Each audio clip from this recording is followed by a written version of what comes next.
Comme son nom l'indique, il est là pour assister les victimes dans les auditions, dans les audiences, qui sont parfois compliquées émotionnellement, puisqu'il faut supporter quand même une charge particulière, hein. Et le chien, en fait, il est là pour justement servir de support pour la victime, venir la rassurer, la réconforter. Il va sentir ses craintes, il va pouvoir, et surtout pour les plus jeunes, les enfants, il va permettre peut-être de faire en sorte que ce moment un peu compliqué soit moins compliqué.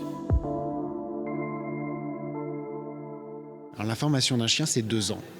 On a d'abord la sélection du chiot en élevage, son placement en famille d'accueil pendant 18 mois, et ensuite l'entrée en centre pendant 6 mois, où là, il va être complètement pris en charge par un éducateur canin spécialisé en chien d'assistance qui va venir sélectionner, travailler des commandes spécifiques à chaque programme. En chien d'assistance judiciaire, on cherche vraiment une grande empathie, une proximité à l'humain et une sensibilité à détecter les émotions chez l'humain.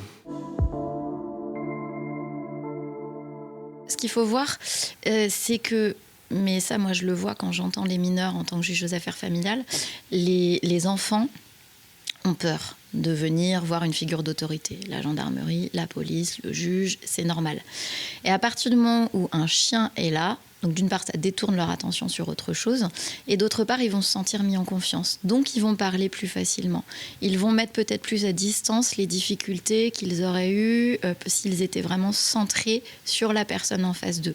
Donc, ils mettent de côté cette figure d'autorité, il y a le chien, et du coup, ça devient plus facile.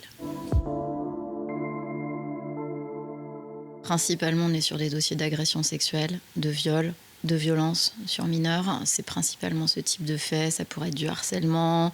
Voilà, moi, je pense aussi à de la pédopornographie. Enfin, tout ce type de dossier où on a des mineurs victimes. Ça peut aller beaucoup plus loin. Ça peut aller effectivement sur des auditions devant le juge aux affaires familiales. On a même pensé aussi, mais ça pourrait dans un second temps, aux majeurs sous protection. Les mesures de tutelle, de curatelle, hein, pour les rassurer lors des auditions devant le juge des tutelles. Donc on a vraiment un panel assez large de dossiers qui peuvent s'y prêter.